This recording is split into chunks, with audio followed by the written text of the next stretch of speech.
ce projet d'aéroport Notre-Dame-des-Landes. Ce bourbier, diront certains, cette impasse dont on est censé sortir grâce au rapport de 3 médiateurs rendu public aujourd'hui et donné à Édouard Philippe. Emmanuel Macron promet une décision définitive au plus tard le mois prochain. Comment peut-il s'en sortir? Avant d'en parler avec nos invités, voyons ce que dit ce rapport avec Clément Perrault.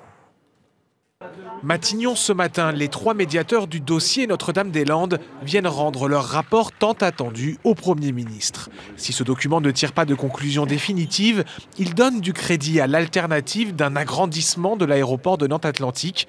C'est la principale nouveauté. Le rapport souligne que les besoins de réfection de la piste seraient beaucoup moins importants et coûteux que ce qui était annoncé jusqu'ici. De plus, cela n'entraînerait pas de restrictions nouvelles dans les projets d'urbanisme de l'agglomération. En termes de coût global, le réaménagement de Nantes-Atlantique est chiffré entre 360 et 460 millions d'euros contre 730 pour la construction de Notre-Dame-des-Landes. Cependant, l'indemnité à verser à Vinci en cas de résiliation ferait baisser l'écart entre les deux projets. Rassemblés devant l'Assemblée nationale, les partisans de Notre-Dame-des-Landes ont tout de suite voulu se faire entendre. Parmi eux, de nombreux élus. Clairement, l'hypothèse d'un aménagement de l'aéroport semble dans l'air du temps et suscite inquiétude et colère. À Nantes-Atlantique, il n'y aura qu'une piste. Et qu'en plus, on a 40 000 personnes aujourd'hui impactées par les nuisances sonores, demain 80 000. Et surtout qu'on est évidemment incapable d'agrandir significativement. Pourquoi ? Parce que, encore une fois, on a le lac de Grandlieu, la deuxième zone ornithologique protégée. On ne peut pas passer de 5 millions à 9 millions de passagers alors que c'est déjà insupportable. On est à saturation et on est aux portes de la ville de Nantes avec des communes comme Saint-Aignan-de-Grandlieu qui sont sous les avions et qui ne supportent plus cette situation, qui sont bloquées dans leur développement. Et donc un nouvel aéroport, parce qu'il s'agirait d'un nouvel aéroport sur place, ça serait des années et des années d'études, de contentieux, de difficultés avant que quelque chose puisse voir le jour. Que le rapport ne prenne pas position, ce n'est pas une mauvaise nouvelle pour les opposants à Notre-Dame-des-Landes. Ils misent maintenant sur une absence supposée de véritable consensus politique sur la question. Aucun responsable politique de premier plan, aucun, ne défend en off Notre-Dame-des-Landes. Tout le monde sait que c'est un projet absurde. Reste la question de l'évacuation de la ZAD sur place. Le rapport est clair sur ce point. La zone sera évacuée par les autorités dès que la décision du président, quelle qu'elle soit, sera prise. Avec nous pour aller plus loin ce soir, Alain Richard, bonsoir, sénateur La République En Marche du Val-d'Oise, Célia Dacosta-Cruz, secrétaire générale des Jeunes Écologistes, Jean-Charles Taugourdeau, député LR du Maine-et-Loire, Stéphane Vernet, rédacteur en chef délégué à Ouest France, directeur de la rédaction à Paris. Merci à tous les 4 d'avoir accepté notre invitation. Je l'ai dit, ce rapport préconise 2 solutions, soit Notre-Dame-des-Landes, soit une extension de l'actuel aéroport de Nantes. Célia Dacosta-Cruz, est-ce qu'il y a vraiment du nouveau à l'issue de ce rapport ? Il y a du nouveau parce que pour la première fois, on a un rapport qui chiffre le réaménagement de l'aéroport à un prix bien inférieur à ce qui était présent jusqu'à présent. Et en plus, on propose une alternative qui est le réaménagement de l'aéroport Nantes-Atlantique. Donc oui, il y a du nouveau. On espère qu'après, le gouvernement tranchera dans le bon sens. Qu'est-ce que ça vous inspire, Alain Richard ? Qu'il va être difficile, comme ça l'était déjà, de prendre une option rationnelle et inspirée par l'intérêt général dans cette affaire. Parce que ça a aussi le caractère d'un symbole, d'un totem, etc. Et le gouvernement, les chefs de l'État seront en partie prisonniers de ça. Quelle est votre position à titre personnel ? Plutôt favorable à un nouvel aéroport pour une raison toute simple. Il s'agit d'avoir un aéroport principal et attractif pour tout l'ouest de la France. Notre-Dame-des-Landes est ce qu'il est, mais il offre une possibilité de connexion aérienne de niveau régional à la fois à Nantes et à Rennes. Et il n'est pas très difficile d'assurer l'accès à cet aéroport par une voie ferroviaire. Il me semble que ça, c'est un argument qui compte dans le sens favorable plutôt à une nouvelle implantation, en tenant compte du rapport du Conseil du développement durable qui dit qu'on pourrait faire une emprise plus réduite. Et d'autre part, l'inconvénient massif de Notre-Dame-des-Landes, c'est évidemment le recul de biodiversité qu'il entraîne avec des centaines d'hectares de surface qui seraient aménagés, qui ne seraient plus naturels.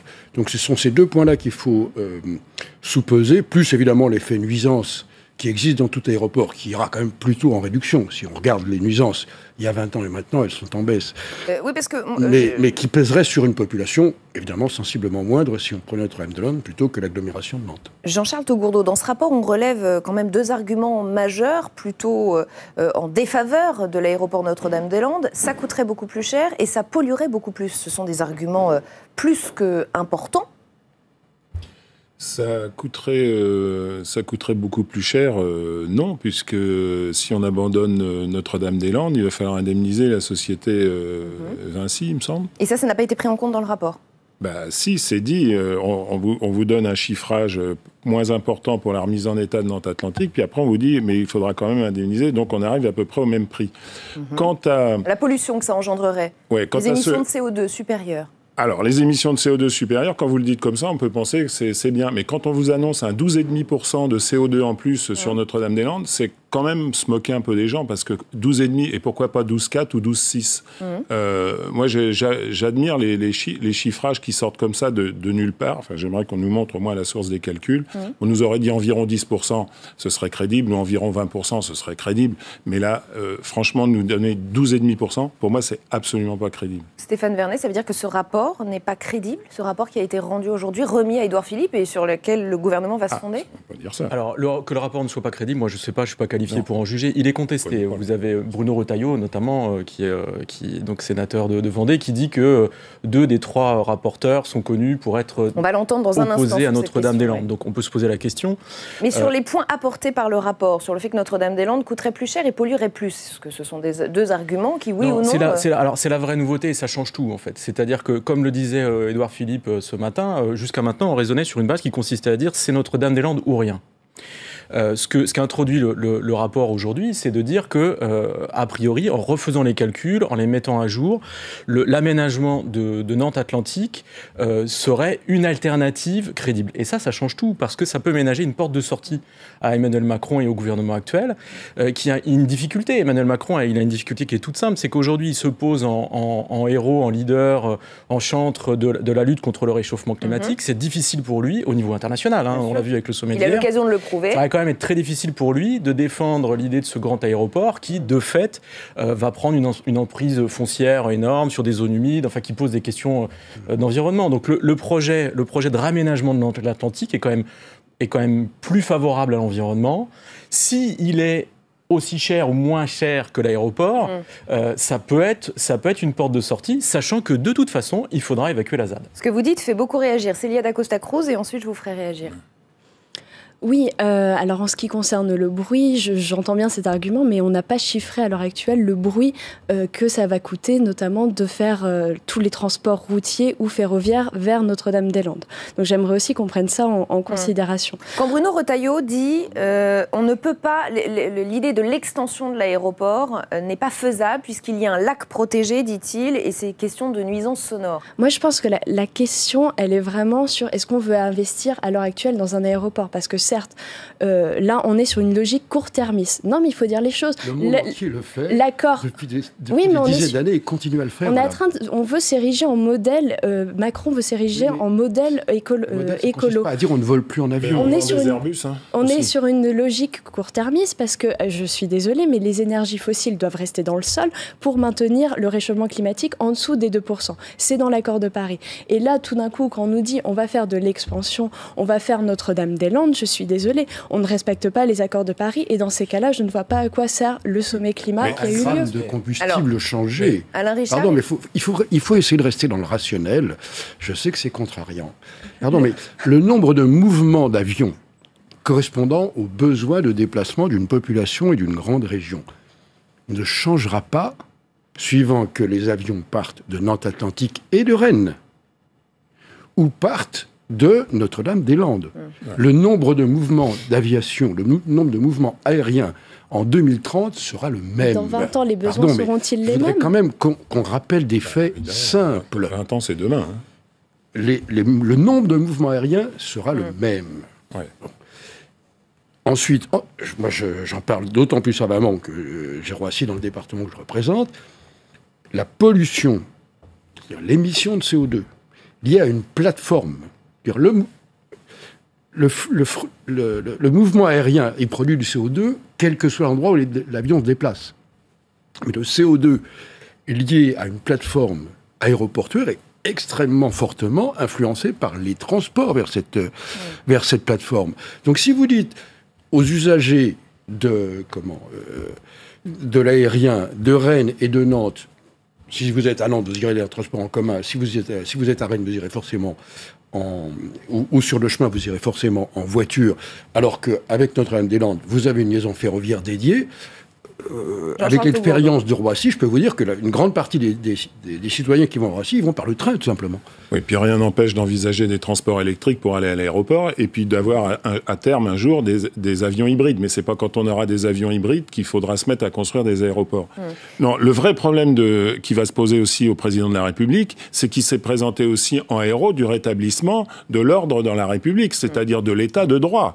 Et il l'a dit, il l'a affirmé à Bruno Retailleau le 6 avril, et moi j'ai dit que ça commence par là. On évacue la zone. Il est plutôt favorable au nouvel aéroport. Oui, mais on évacue la zone et après on voit si techniquement il faut revoir le projet un peu, quoi. On va y venir à cette zone. Ce rapport se voulait impartial et neutre. L'est-il vraiment? Effectivement, Bruno Retailleau en doute un petit peu. Écoutez. Cette médiation était mortenée à partir du moment où le choix des médiateurs a été partiel.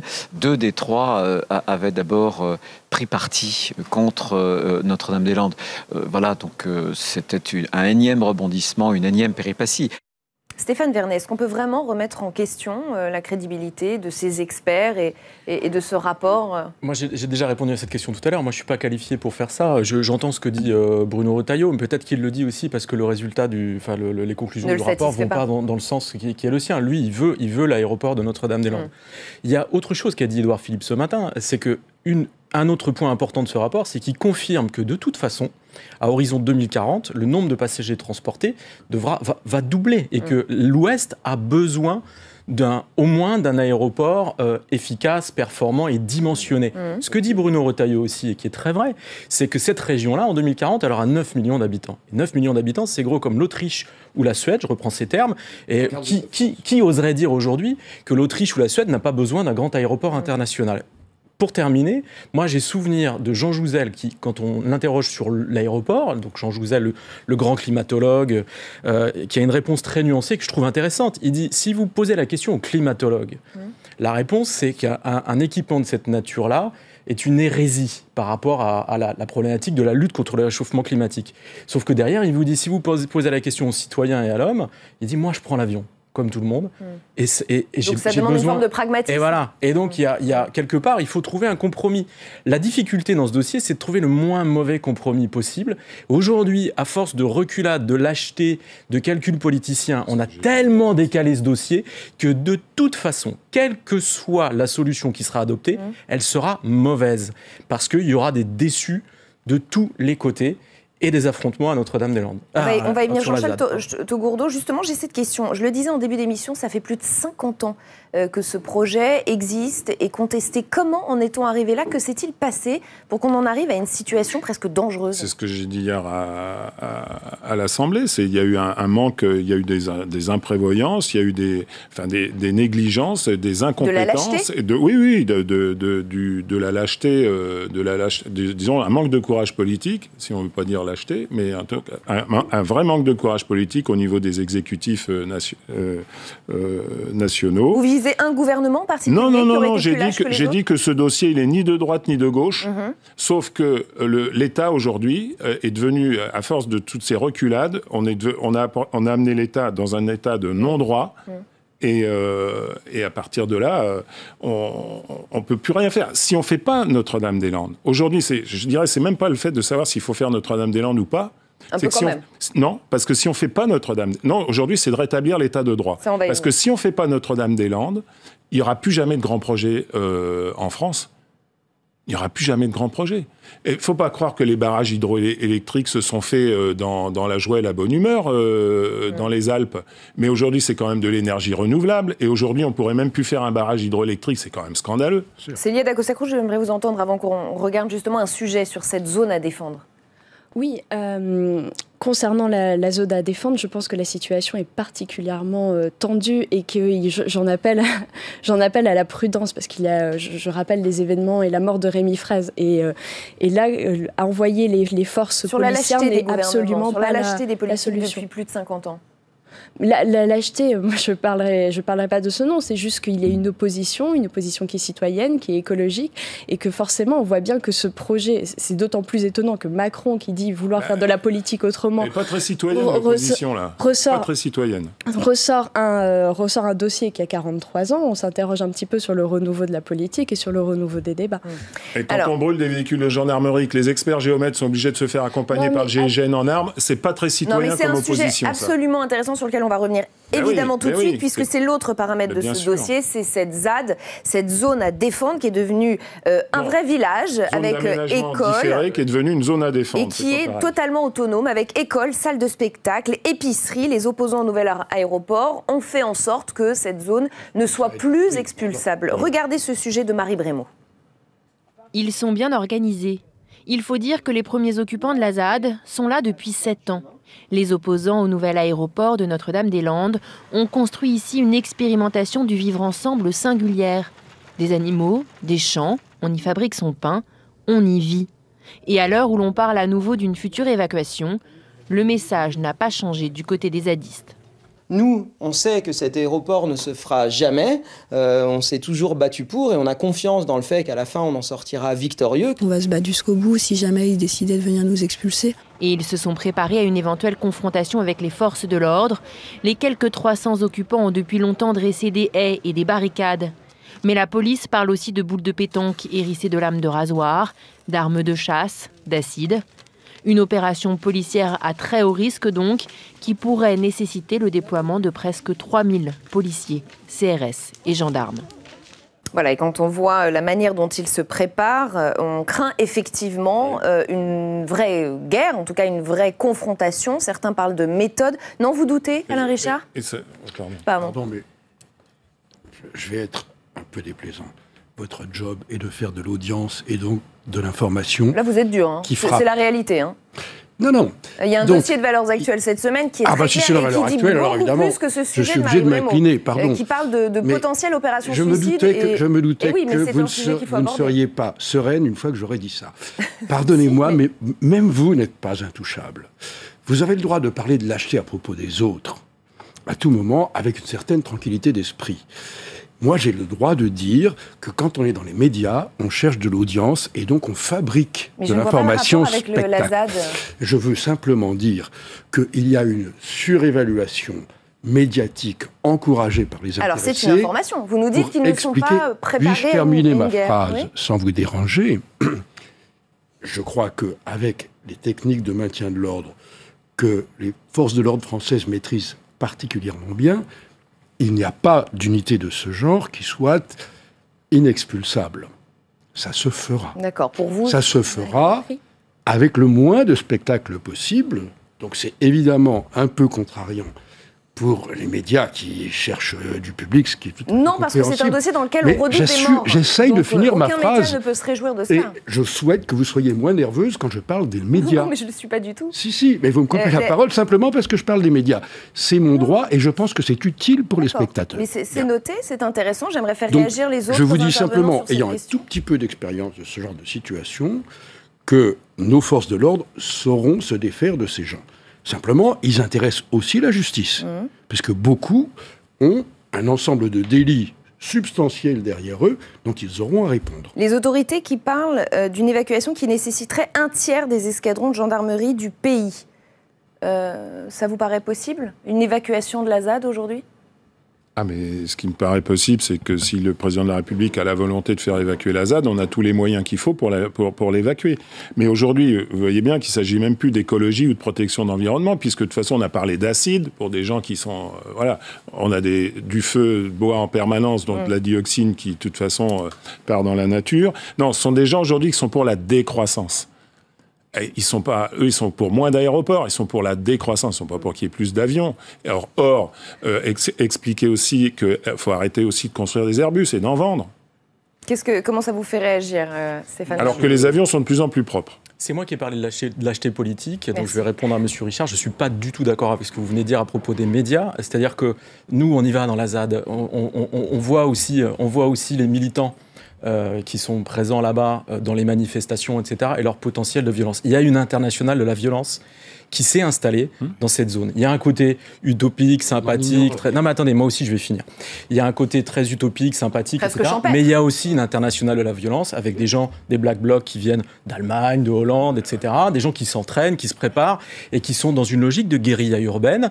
La problématique, c'est pas de savoir si on peut l'évacuer ou pas, la ZAD. Bien sûr qu'on peut l'évacuer, la ZAD. En 2012, il y a eu une opération de police avec 2500 gendarmes qui avaient entrepris de l'évacuer. Ça s'est arrêté pour des raisons politiques, parce qu'au bout de 3 semaines, il y a eu une reculade du président Hollande et du gouvernement de l'époque, et ça ne s'est pas terminé. La problématique, elle n'est pas là. La problématique, c'est que même si vous empêchez les médias d'y aller, et de toute façon, les médias, ils ne sont pas bienvenus dans ces zones-là, parce que nous, on est considérés comme des valets du grand capital et des suppôts du gouvernement. Donc, c'est des menaces, des insultes. Enfin, c'est violent, c'est compliqué. Donc, même si on n'y va pas, je veux dire, eux-mêmes, aujourd'hui, avec les réseaux sociaux et les moyens qui existent, ils vont documenter ce qui se passe. Et ce sera une bataille de la communication et de la violence. Et elle peut être perdue par le gouvernement, non pas dans le rapport de force, parce que nos unités, comme vous dites, etc., il y a tout ce qu'il y a les moyens, il suffit de mettre les moyens, on va y arriver. Mais dans la com, si vous voulez, la défaite, elle peut naître simplement d'une image de grande violence utilisée par l'État contre des gens qui élèvent des moutons et qui retournent à la nature, etc.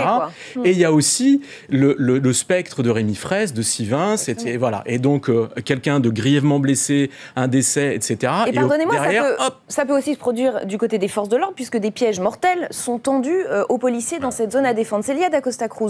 Si je peux terminer, il y a juste un autre point à voir, c'est que évacuer la ZAD, c'est une chose, mais après, il faut la tenir, la zone. C'est 1239 hectares aujourd'hui, qui sont c'est la plus grande zone de non-droit en France.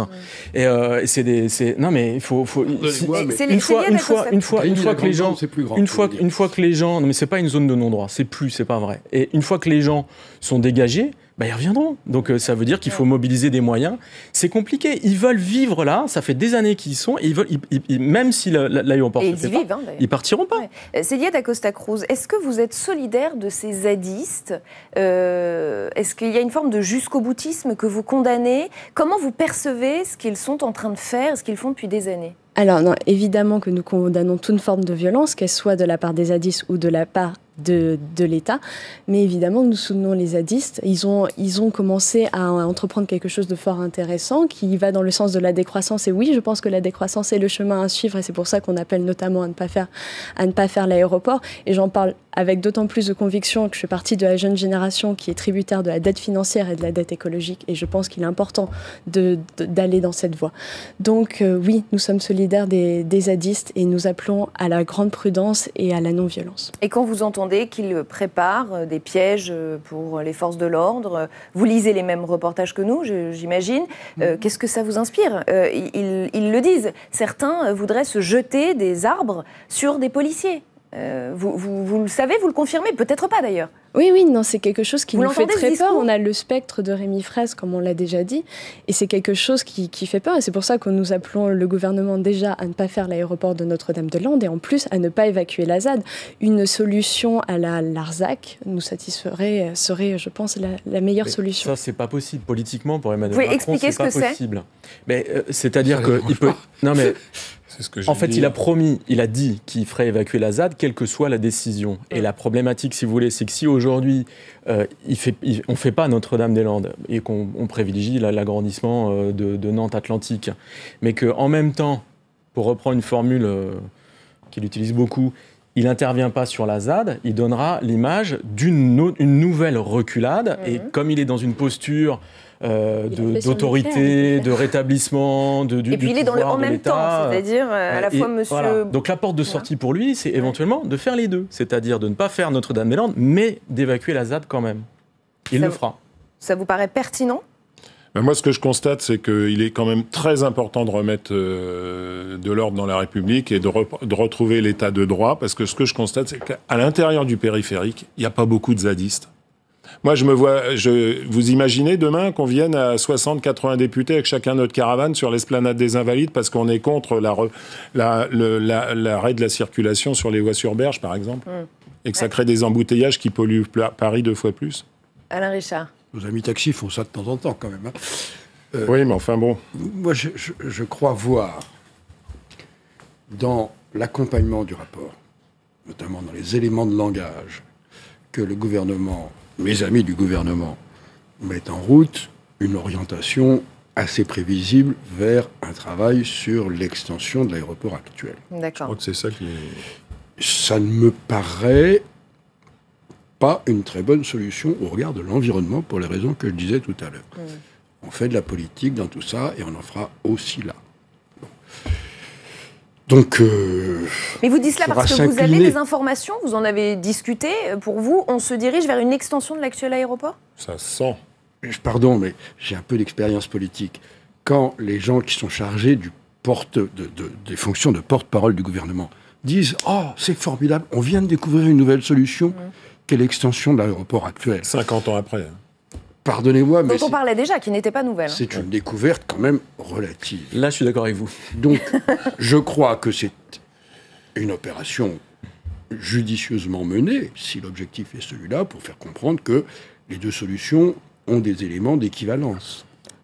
S'il y a extension... Donc cette décision sera prise par le chef de l'État dans les semaines qui viennent, après avoir pris en compte l'ensemble des données, et moi je compte sur lui, au moins autant les données objectives d'intérêt public à long terme que les intérêts de narcissisme collectif des uns et des autres, mais à la fin il prendra cette décision, et en effet il prendra l'option de faire démanteler les éléments problématiques au sens du droit d'aller et venir de la ZAD, et je persiste à dire que aussi matamores que soient les gens qui sont en effet des gens organisés pour la violence, qui sont en face, on a en France des gens qui ont le savoir-faire pour se débarrasser de tous les troubles faits. Y compris l'armée, vous voulez dire ? Ce sujet a été évoqué. Je n'ai pas besoin de raconter des histoires là-dessus, mais enfin, nous avons des gens qui sont parmi les meilleurs au monde en matière de rétablissement de l'ordre. Mais le président de la République, il engage complètement sa crédibilité là-dessus, parce qu'il ouvre effectivement beaucoup de voies, beaucoup de chemins, seulement il ne va pas au bout. Et là, s'il recule alors qu'il a dit que, on constatera bien qu'il ne va pas au bout. Donc il y va de sa crédibilité. C'est lié à la Costa-Cruz. Stéphane Vernet nous dit, a priori, ces zadistes, ils ne quitteront pas la zone pour autant. Et quand bien même il n'y aurait pas cet aéroport, ils ne quitteront pas la zone. Vous êtes d'accord avec cela ? Vous pensez qu'ils resteront quoi qu'il arrive ? Oui, ils veulent faire. Ah oui, il y a de fortes chances que les zadistes restent. Ouais, c'est pour ça. Ils le disent eux-mêmes. Puis quoi encore, ils ne sont pas chez eux non plus. Ils ne sont pas chez eux, ils sont sur des terrains privés. Depuis quand on peut s'installer chez des privés en prétextant qu'il y a des recours? Attends, mais à ce moment-là, demain, moi, je dis, je vais avec ma caravane au ministère de l'Intérieur dans la cour. Célia d'Acosta-Cruz. Non, en effet, les zadistes ne partiront pas, ça j'en suis sûre, et c'est pour ça qu'on en appelle à une solution du Larzac. Je sais très bien que la situation est compliquée et qu'il en va de la cohérence des propos d'Emmanuel Macron, mais il a reculé sur plusieurs sujets, notamment le nucléaire, et on n'en a pas fait toute une histoire. Donc il peut reculer pour une fois dans le sens des écologistes, ça me semble. Vous seriez satisfaite s'il y a extension de l'actuel aéroport et donc pas de Notre-Dame-des-Landes? Ah, nous luttons contre... Ça vous va, l'extension de l'aéroport actuel? Et les avions qui continuent à passer au-dessus des habitations, ça ne vous dérange pas pour Nantes Atlantique? On n'a pas dit que la situation actuelle nous correspondait parfaitement. Évidemment qu'on voit bien qu'il y a des nuisances sonores, qu'il y a des dangers et qu'il faudra un réaménagement de l'aéroport, bien évidemment. Un avion qui se crache dans le lac de Saint-Philbert avec une réserve... un biotope fantastique. Oui, un aéroport qui se construit sur des zones humides. Il y a bien un avion qui a atterri qui s'est posé dans l'Hudson aux États-Unis. Si on va un petit peu plus loin, Stéphane Vernet, d'après certains médias et notamment d'après Valeurs Actuelles, au sujet de ces groupes d'ultra-gauche, puisque c'est cela dont on parle, au sujet de ces zadistes, ce sont des groupes relativement dangereux, vous le disiez vous-même tout à l'heure, l'État réfléchirait à requalifier ces groupes en les requalifiant de groupes terroristes. Est-ce que cela pourrait être une des solutions pour mieux lutter contre ces groupes d'ultra-gauche? Écoutez, il y a un arsenal juridique qui existe en France. Le phénomène, il n'est pas nouveau. Ce qu'on oublie, c'est qu'il y a eu toute une période anarchiste avec des attentats dans ce pays qui date du 19e siècle. C'est pour ça qu'on a créé l'association de malfaiteurs, qui est un principe de droit qui est totalement fourre-tout. Vous mettez ce que vous voulez dedans. Je ne vois pas trop l'intérêt, je ne vois pas à quoi ça servirait de qualifier ces actions de terroristes. Moi, je pense qu'on n'en est pas là. C'est pas du tout la même chose. Et je pense qu'il ne faut pas tout mélanger et qu'on n'a pas besoin de ce genre de choses. Et puis, quand je dis qu'il ne faut pas tout mélanger, c'est-à-dire que dans la zone à défendre aujourd'hui, dans la ZAD, il n'y a pas que des gens violents. Il y a ceux que vous avez montrés. Enfin, voilà, il y a aussi des gens très raisonnables. Et puis, il y a des familles, il y a des enfants. Exactement. Ce qui peut faire une différence significative, si vous voulez, c'est que si Notre-Dame-des-Landes, le projet est maintenu, cette internationale de la violence, ces gens en fait qui sont organisés, déterminés, potentiellement dangereux pour eux-mêmes et pour les autres, peuvent fédérer toutes sortes de gens beaucoup moins violents dans un grand mouvement de mobilisation avec des agriculteurs, avec des citoyens, etc. Si le projet ne se fait pas, la mobilisation pour défendre la zone à défendre, elle sera, à mon avis, beaucoup plus faible. Et il restera peut-être que ce noyau dur, ou en tout cas beaucoup moins de monde autour d'eux. Mais de toute façon, il y aura affrontement. Et alors, si la solution de sagesse, ce serait de dire, on n'y touche pas, on laisse ça vivoter comme une espèce de réserve indienne au milieu de l'ouest de la France, une espèce de nouveau Christiana où les gens font ce qu'ils... Non mais... Je veux dire, voilà, on peut dire ça aussi, mais je reviens à ce que vous disiez tout à l'heure, et qui est très vrai. On crée un précédent. Ah oui. C'est-à-dire que si on dit, à partir du moment où une poignée de gens déterminés, violents, décident qu'un projet qui a été porté par des générations d'élus, qui a été approuvé, qui a fait l'objet de 180 recours en justice, qui ont tous tranché favorablement pour l'aéroport. Enfin, voilà, toutes les procédures démocratiques habituelles ont joué correctement. Et on dit, donc il y a une poignée de gens en fait qui sont déterminés pour être contre. On les laisse faire. Vous verrez, il y aura d'autres. Ça va être. Il faut changer. Pour le coup, il faut changer de république, il faut changer de constitution, il faut changer d'organisation. Et ce sera le mot de la fin. Parce que notre démocratie